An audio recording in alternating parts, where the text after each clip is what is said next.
Hi everyone, welcome to THT, and today I would like to show you more list that I've been testing with my friends with Shadow of the Galaxy cards. And just like in the previous video, it's not going to be an in-depth deck tech like I used to make, because it's still way too early for me to have a very established opinion with card by card, exactly what I know, a pure sideboard plan, that kind of thing will come a little bit later. Right now, I just want to show you a bunch of different ideas and different lists that I've been working on, and I've been quite successful either from myself or from other people that I've been testing with. So without further ado, let's go into our first list. So just like with for the previous video, there's going to be two improvements of already very established and very powerful decks, two lists with old leaders that were not so successful, like archetypes that were not so successful, then that became a lot stronger with Shadow of the Galaxies, and then two archetypes that are made with brand new leaders. So, first thing I want to show you is, of course, the good old Sabine Green. And I named this list Sabine ECL because it is almost, as you can see, it almost plays no green. It really much plays green almost exclusively for energy conversion lab. So as you can see, it is very close to the Sabine that you know and love, but it obviously leverages ECL, which is just an amazing base for aggro deck, and it leverages ACL with Podamron and Wrecker. So as you can see, the list is not so different from the old list. So let's go get into the different cards from Shadow of the Galaxy that I'm playing. So first of all, we got Podamron. So basically, Podamron is kind of the new Steadfast Battalion. It is a stronger card to play whenever you don't have ECL or ECL has already been used. It's going to be a much more threatening card to play. But with ECL, it does pretty much the same job as a Steadfast Battalion, even better because you don't even need Sabine to be alive in order for you to be able to one-shot enemy leaders. There's obviously some inconvenience, the fact that you have to discard a card to make use of them, but overall, this card is just so much better. The ability for it to discard to deal 2 damage to the base is very valuable in aggro deck. Defeating upgrade is also very strong, and the discard effect is also an effect that is nice to have sometimes. And also it is heroism, which means that it does not disturb you for a cause I believe in. So Podamron is really an excellent card in this deck, and should make in most, as long as you're playing ECL, I think it's an excellent card in aggro. The second one is obviously Wrecker for very similar reason than Podamron. It's another card that is also very similar to Steadfast Battalion in the sense that it's going to come into play, kill something very large, and deal some overwhelm damage after that, which I think is very, very powerful. And the ability to defeat resources to deal 5 damage to a ground unit allows the deck to be a little bit interactive and kill something big or kill something that would have a Sentinel. And sometimes what you can do is like you can even damage strongly something that is relatively large, and then so that you can actually deal more damage to the base. So this 5 damage that you're dealing to a ground unit sometimes can translate into 5 damage that you're dealing to the opponent base, because let's say you have an Obi-Wan in front of you, you play Wrecker, you sacrifice a resource to deal 5 damage to the Obi-Wan, and then you ambush the Obi-Wan to finish it off, and you deal 6 damage overwhelm to the base, which is, so those 5 damage that you're dealing to a ground unit can just in combination with the overwhelm can transfer into the opponent. That's obviously if you're using Wrecker with ECL, but obviously Wrecker is also quite playable even without an ability to give it ambush. So it is just an excellent card in almost any red-white deck. In my opinion, it is the strongest rare in the game. In the expansion, maybe it could be the strongest card in the expansion. And yeah, it's just an excellent card. Next, we got Timely Intervention, which is basically which allows us to give ambush to our Poe and our Wrecker, even without access to Energy Conversion Lab. And the fact that it smuggles also very useful, because this card can be a little bit situational. Sometimes you can just resource it and still use the smuggle.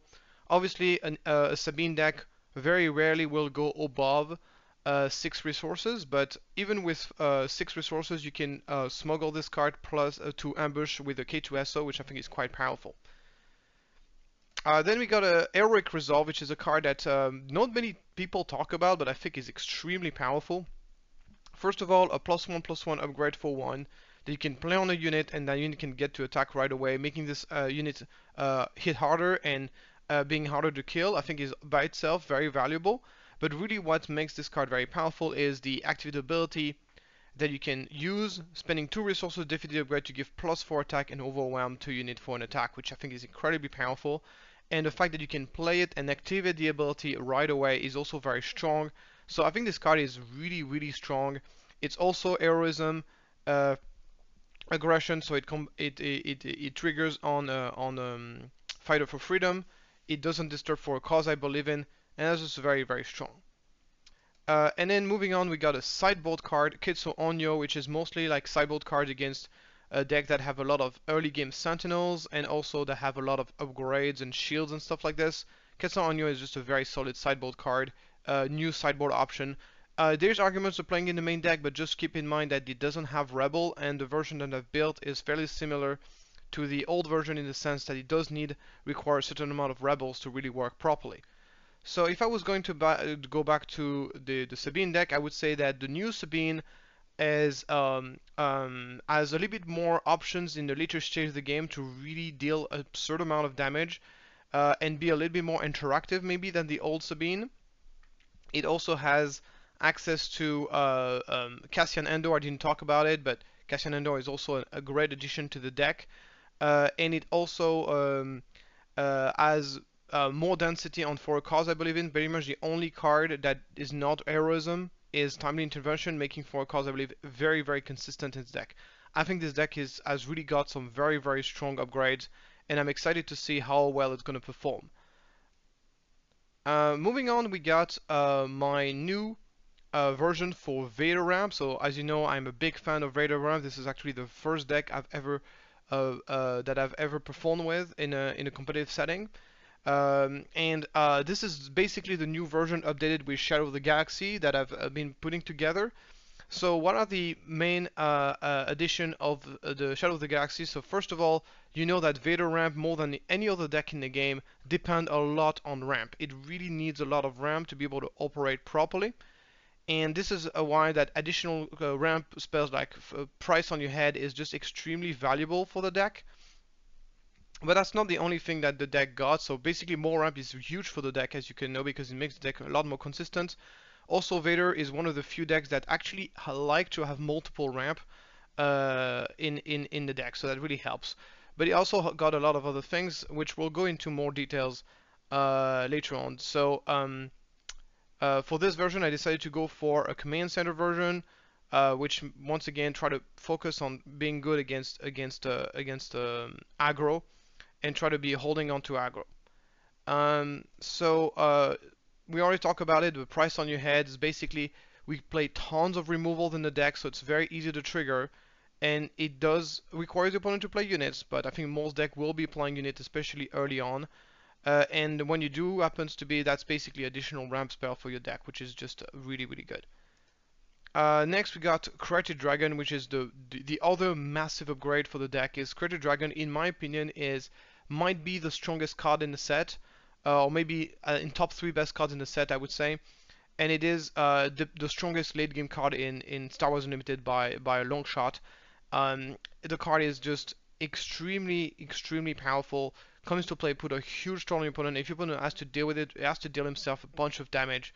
So the card is very strong. It's not unbeatable, of course, but it's very strong. And I think every ramp red deck is going to be very happy. And I think Vader is probably one of the deck that enjoys the inclusion of this card by the most.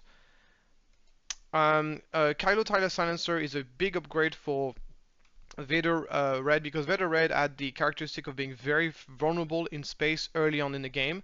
Basically, early on in the game against space, the only thing you have is really the TIE Interceptor, but this only intervenes on turn 3, so by turn 2, turn 3, you can really take a lot of damage. Constantum Star Viper with ECL also was a good anti-space defense, but the problem is that it turns out that because the deck has no way to heal, playing a 25 HP base was just too big of an inconvenience, which means that playing ECL, people prefer to play Command Center, and which means that Consultant Stuff Viper become a lot worse. So basically what Shadows of the Galaxy is giving us is more ways to interact early on in space, and Tile Sensor is exactly what we want here. So Black Sun Starfighter is another early interaction in space that really changed the game a lot in terms of the space arena. It's not a very impressive card, but it's exactly what we need when we play Vader, trying to stabilize early on in the game and have some space defense. It's also a very good card to pick up from Vader, a Vader Commander of First Legion. Then we got Phase 3 Dark Trooper, which is just a strictly better version of Cell Block Guard. Bravado as a one-of in the deck is a really great way to basically, I think if there's one deck in the game that benefits the most from a ready effect, it has to be Vader, because obviously it works really great with the leader, because as you know, Vader has an unattacked effect, so you can untap him and attack with him again. The card is expensive, yes, but it has a cost reduction if you defeat a unit, and that's very easy to do in this deck because we have so many removal. It's also amazing with Reinforcement Walker. It's amazing with all of our very large unit, Reinforcement Walker, the Dragon, and allows us to basically kill the opponent very quickly once we come online. And I think this is one of the great assets of Vader in general, is the ability to just kill people so quickly when the deck comes online. Then we got Palpatine's Return, so we got one in the main deck, two in the sideboard. So basically, Palpatine's Return just basically acts as extra copies of the big card that we play, because once we are in a very grindy game, we just play Palpatine's Return to bring back the unit into play, and that's basically kind of the extra copies of those cards. And obviously, it's a card that's basically replacing Emperor's Legion in the sideboard as well. It's just better than Emperor's Legion. It does kind of the same thing but better. So that's also small improvements. And we got some Daring Raid in the sideboard for the aggro matchup to have more early game interaction. So overall, what does the deck get? Basically, the deck gets more consistency with more ramp. It gets better late game, mostly with Dragon, and it gets basically better space defense with Kylo, TIE Silencer, and the Starfighter and the Black Sun Starfighters. Basically, more anti early game. That's basically all the deck is getting, which I think is quite a bit. So I have good hope that this deck is going to be good. Is going to be decent in the new meta. Another card that I think is worth mentioning is Disembodied Fang Fighters. Why do I play Disembodied Fang Fighters? First reason is because I expect a lot of upgrade to. There's going to be a lot of upgrade in this new meta. I think, whether it's small upgrades or big ones. And the other and probably the biggest reason is because this deck almost auto lose to Boba Fett's armor. Boba Fett's armor is incredibly annoying to deal with for Vader Green. So basically, Fang Fighters fixes that issue right at the gate. Next deck we got Double Yellow Han, and this deck is basically an attempt to make a competitive double cunning deck, because we know double cunning is the strongest double aspect color in the game. And I think Han is by even after Shadow of the Galaxy, it still remains the best yellow heroism leaders in the game. So there's a couple of interesting things. So the problem with cunning heroism Han Solo, which some people try to play in Shadow of the in Spark of Rebellion, was that the deck was simply just losing too many cards. Between the Han Solo's ability, which provoke card advantage, and the fact that naturally yellow has a lot of cards that make card advantage, like cards like spare the target, like Waylay, like Surprise Strike, just a lot of cards that basically don't do card advantage. Those two factors combined made it so you would be running out of gas very quickly. But Shadow of the Galaxy is giving us a couple of things that helps with that tremendously.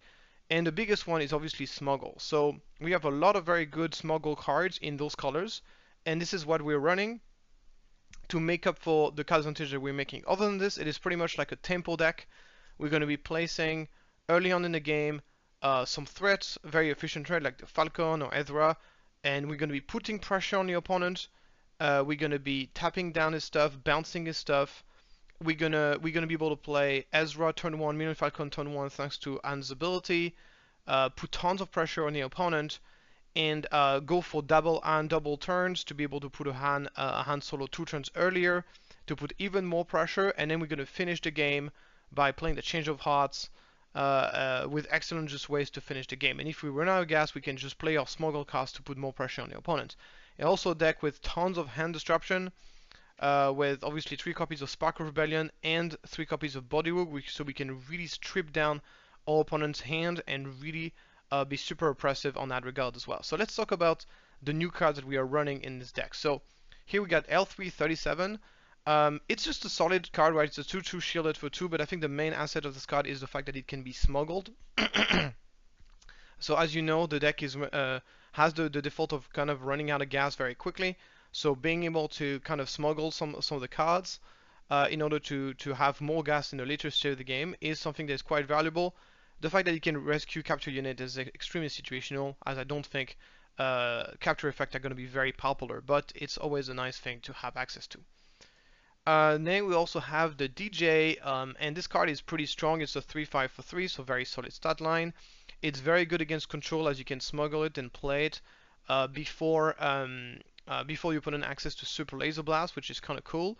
And I think and little icing on the cake, cute thing that you can do is that you can actually steal a resource from your opponent, and then on the next turn, whenever Han decides which resources he's going to get rid of, you can get rid of the resources that you've stolen from your opponent, which means that even if DJ gets defeated, your opponent will not get back that resources. So the resource will be exactly removed permanently, which is kind of a cool thing. Next we got a Millennium Falcon, which is a kind of a, once again, it's kind of, I basically needed a bit more space presence. So I think Millennium Falcon was like kind of a good option, as I was not a big fan of the card, but I think it fits the deck need perfectly, as it provides presence in space, a big ambush card, and once again it smuggles, which is a big upside in this particular deck as we run out of gas so quickly. Of course, the new adventure here that can use as a blank. So there's a couple of interesting things to blank here.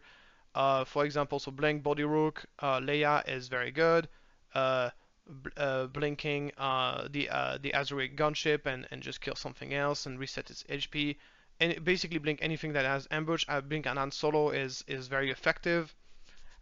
Is also very effective. Blinking Seneca Lackey's Continent Bouncer. So pretty much everything is kind of good. It still remains a situational card. That's why I only run 2 of them, but I think it's quite it's a decent card. Then we got a couple of sideboard cards. Smuggler Aids, which is perfect as a way to heal against aggro. And it can smuggle, which is great for this deck. Tech, which is more like for the grindy matchup, so against control and very grindy midrange decks, gives us, of course, all of stuff become smuggle, which is kind of neat. Kira against control, obviously, this kind of the regional governor, like kind of a better version of regional governor, very strong in this deck.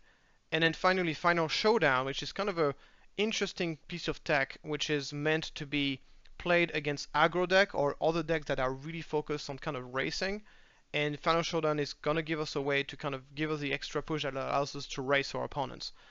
I still need to playtest this card a little bit more to see how often it actually sees play, but in theory this is really a card that is meant to be racing. Moving on to the next deck, so this is time I decided to showcase the Palatine Yellow with the new Shadow of the Galaxy. This deck is getting a lot from the new expansion, mostly I would say a card that simply work that helps you stabilize the early stages of the game, which is very important for Palatine, which is usually so weak to aggro. And I think the biggest upgrade for the deck is going to be Evacuate.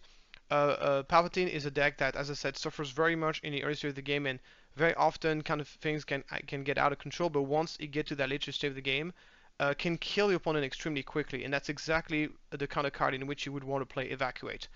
Moving on, so I'm gonna showcase the different cards. So first we got Celestial Crumb, which is basically replacing forgot the name. It's replacing ISB Agent as a way to ping enemy units, so then we can use Palpatine's ability to take control of them. It's also a card that is quite good in combination with Yularen. So there's an engine between Celestius, Crumb, and Yularen. So we play Crumb, we heal. We play Yularen first, then on turn 2 we play Crumb, we heal. Then on turn after we deal damage, we bounce it back into our hand, we play, then heal. And this little loop here can be very effective against aggro and anything that can help us against aggro is going to be very valuable. So I think if there's one deck that's going to be running this card, it has to be the Palatine Yellow deck. Just a really good card in this specific deck. Glide Rider is an excellent way to stabilize the game early on. Coming to play can kill a Battlefield Marine right away and prevent the opponent from getting out of control. I think that's very solid. Carp Veins is a really good card. So I honestly was one of those people who really rated Carp Veins very highly when it first came out. But obviously, as I played with it, I realized the card was not nearly as good as I thought it was. I will get into more details maybe in a different videos why that's the case, but in this particular deck, I feel like Copper Veins is quite good because it is unofficial, so it turns on your Royal Guard. It searches for 2 drops, which I think is very important. It helps us stabilizing the game early on, as well as to kill something and then bring another unit into play. Whenever you are playing um, um, whenever you are playing Yularen, you get to heal from Convent and you heal from the card that it brings. So I think the card is good enough in this deck. It's really good combination with sneak attack, so you can sneak attack Convents to play it right away. Then on turn 1, then attack, kill the opponent units, and then play a 2-drop. That's just a very way you can get ahead very early on in the game. And if you can get ahead early on with this deck, then things get very good because obviously as the game goes on, things get better and better. Because you're playing Palpatine, 3 Vader, 3 3 Walkers, and Devastators. So yeah, so moving on, we got Mercenary Gunship once again. This is a big addition for the deck as to be able to stabilize the game in space early on, in the same idea as Kylo Ren, Tireless Silencer, Black Sun Starfighter also as well, and Evacuate is our ultimate game stabilizer. I think it's excellent in this particular deck. And for the sideboard, we are playing Bazine and Nithal. Maybe Bazine needs to be in the main deck. That would be an interesting thing. Mostly against a deck that will try to... so hand disruption against specific deck can be extremely effective. And Phase 3 Darktrooper as additional sentinels from the sideboard as well. So basically what this deck is getting... I think Palatine Yellow was already quite a competitive deck, but I think what he's getting with the expansion is going to be more ways to stabilize, especially in space. Especially in space, that was really a big weakness for the deck. So a lot of ways to stabilize the game in space, which I think is a big deal. More ways to stabilize early on with the Cloud Riders and the Comber to get the Comber engine with Yularen to heal a bunch. And once again, Evacuate is to me the biggest upgrade for the deck. So we'll see if that's enough to bring the deck to the next level. And that's basically moving on now to our next list. So now we'll talk about a list with brand new leaders. And first I wanted to show you my version of Bosque Aggro. So currently there's 2 versions of Bosque which are kind of being played, and both of them play green, by the way, because the best bounty cards are in green.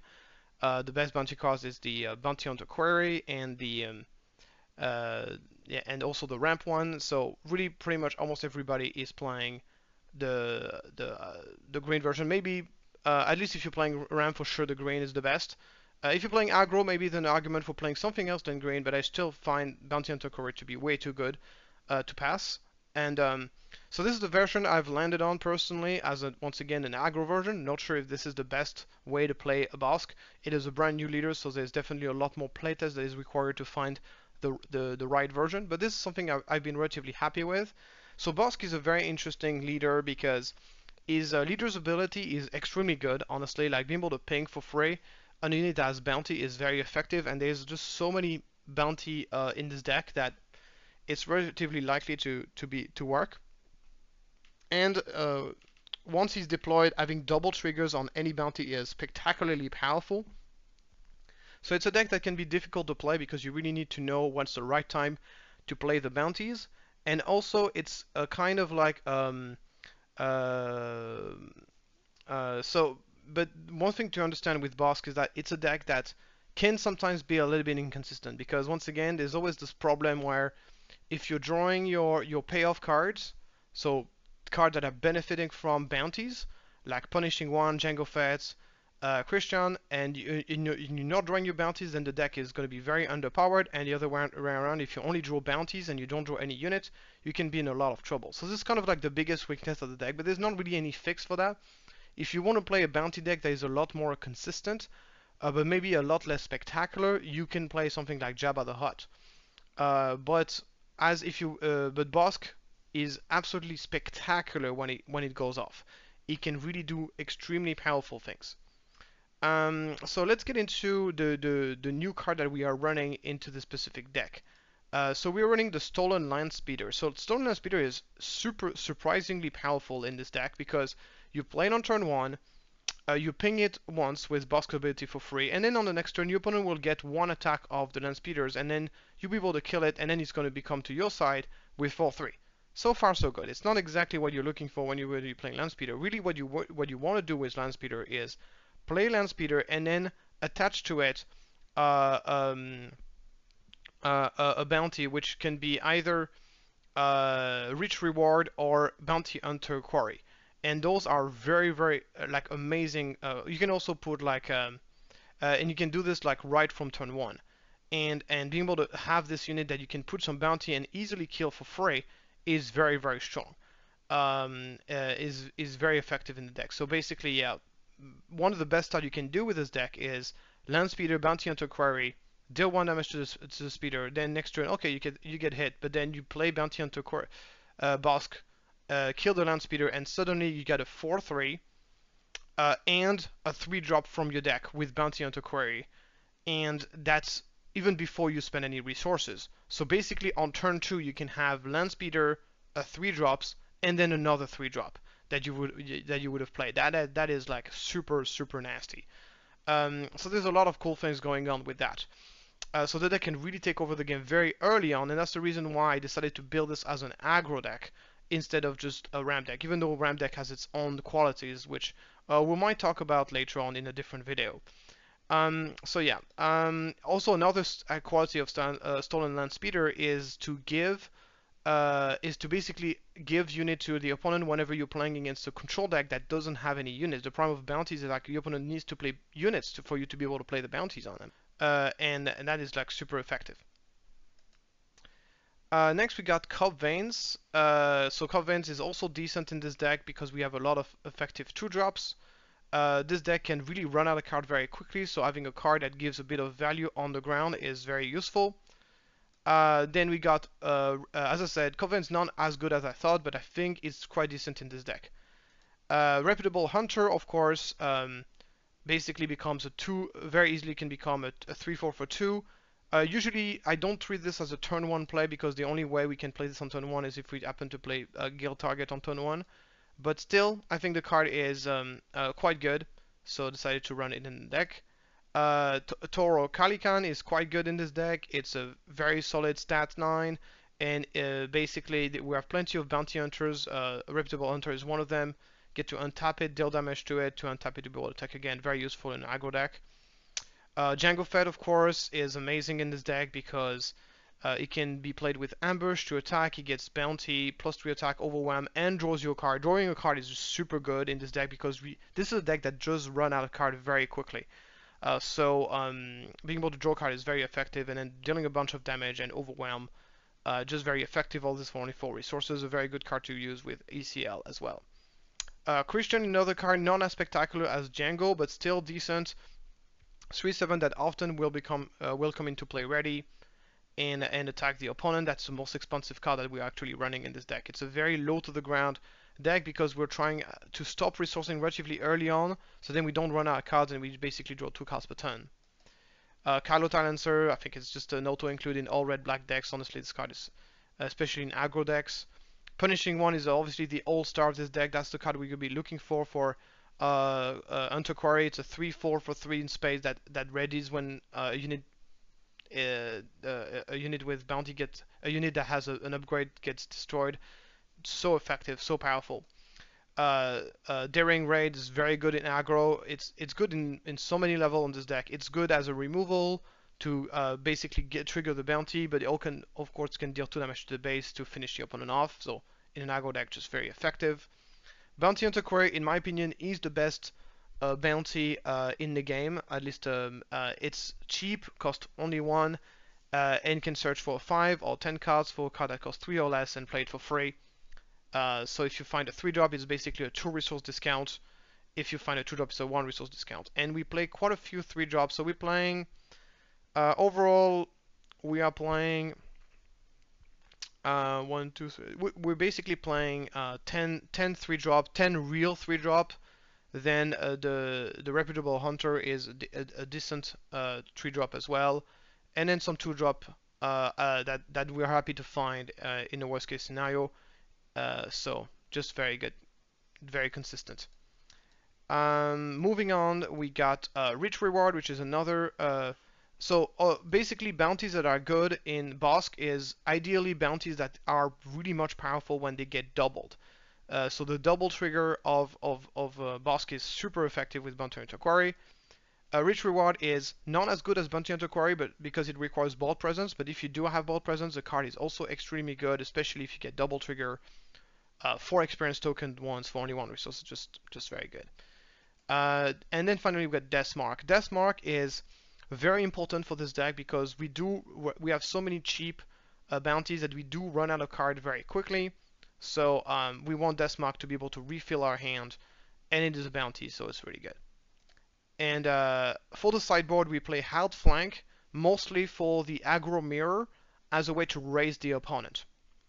I also forgot to mention, but we also have Guild Target, which is another bounty that costs 0. Is very important for the deck to have a bounty that costs 0 because this allows us to enable our bounty cards or unit that or bounty hunters without requiring to spend resources, which I think is great.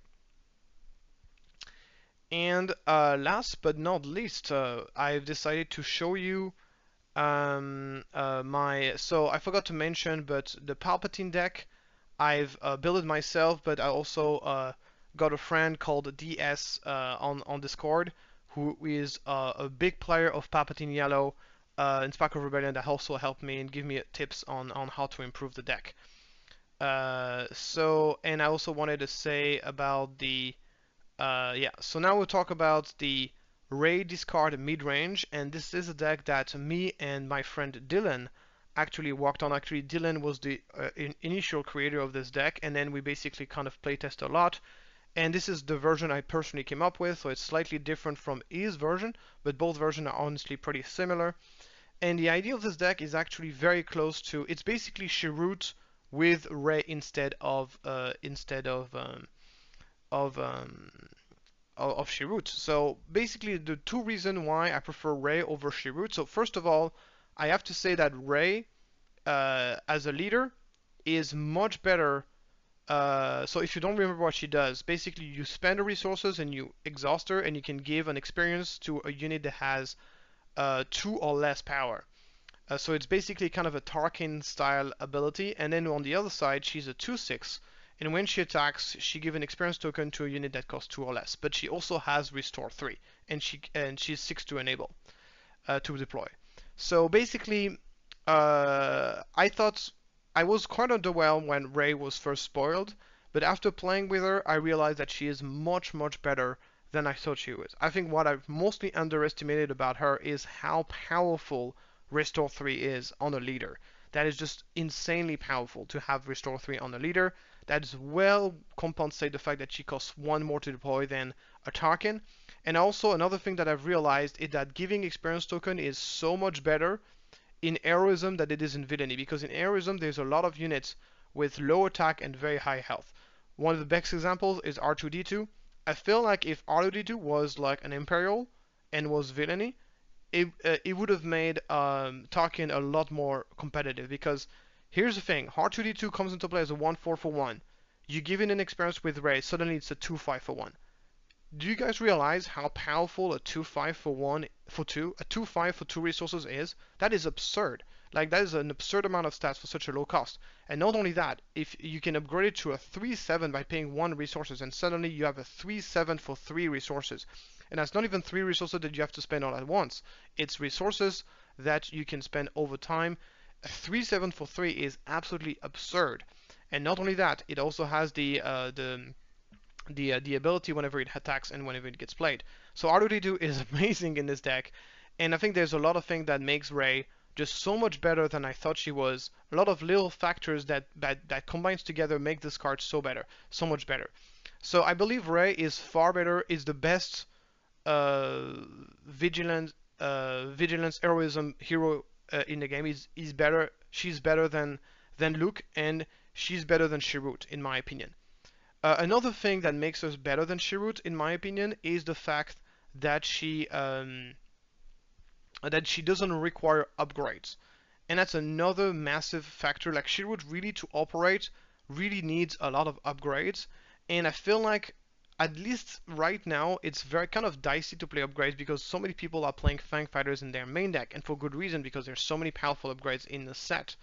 So for that reason, people like Chirrut is a little bit awkward because it really requires those upgrades, and so yeah. Now that we talked about the leaders and why the reason is the leader is so much better than I thought, the deck, as you can see, is very close to an upgraded version of Chirrut. It has um, uh, obviously the force throw going on, and it is a discard deck where basically we're trying to discard your opponent's hand in order to improve the power of force throw. Basically, force throw gets exponentially stronger as your opponent's hands get smaller and smaller, because then it has to discard very valuable cards, which not only will make the discard effect itself stronger, but also will deal a bunch more damage because most likely to be an expensive card that will deal a bunch of damage.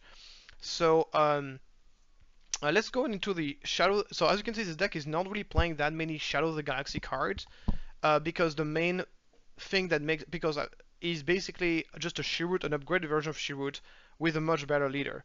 And just the fact that the leader is better is by itself a huge upgrade for the deck. So moving on, so let's talk about the different Shadow of the Galaxy card we're playing. We're playing Pillage. Pillage is spectacular in this deck. It makes your fourth throw so much better. It gives you options to whenever you are ahead on board and you want to really put your opponent in a bad spot in very grindy matchup against control and midrange. Pillage is just spectacular. I don't even call this card Pillage anymore. I call it the Hoof. Because every time I play this card, this is the sound that my opponent makes whenever I play that card. I play that card, my opponent is like Hoof. Because it's so effective, and it makes all of your subsequent fourth throws so much stronger as well. Next we got Poledameron, not nearly as good in this deck that it is in other deck that can give him ambush, but still a pretty decent card, and it has a discard effect which is thematic with what the deck is trying to do, and it just a lot of stats and put a lot of pressure on the opponent. Cry Dragon, once again, not amazing in this deck compared to it might be in other deck, but still a very powerful late game option. We play one in the main deck, one in the sideboard, and the idea is we are going to be slowing the game down. We have a lot of restores, notably with our leaders. We are going to be putting a lot of so we have a lot of way to discard, which makes game longer as well, because then it basically turns the game into a top deck battle, and those games have a tendency to be longer. And this gives us a lot of times to be able to drop a dragon and obviously win the game. Then we got Daring Raid, which is excellent in this deck, just a very versatile removal that can be combined with Stark in Town to kill large targets, just a very good card. Rivals Falls to kill bigger things, notably enemy leaders. And Tech This is for the sideboard to basically give the deck a little bit more, makes the deck a bit more sustainable in late game, especially when we enable those kind of top deck battles with Pillage. So as far as this card, we're playing K2SO, Pillage, Poledameron, and Fourth Throw. And this by itself is enough to make games very long, and tech can really help in those cases. So yeah, this is it, guys. This is 6 lists that I've been working on in Shadow of the Galaxy. I think a fair few of those lists have a chance. If I had to bet, I think the Ray Red, the Sabine Green, and the Vaders are the 3 decks out of those 6 decks which are the most chance of being part of the meta. But I wouldn't be surprised if any of those 6 lists actually make it to the meta. I think those are very powerful, and let me know if you have any questions, and I'll as I'm playing more with those decks and I get to learn and refine them a little bit more and understand the matchups and stuff, I will obviously publish a fully in-depth videos about those decks individually, where I will get into the details of those lists. Thank you so much for listening. As usual, if you like the content, like and subscribe. And if you're interested in some personalized individual coaching session, my schedule is on the description of the video. Thank you so much and have a great day.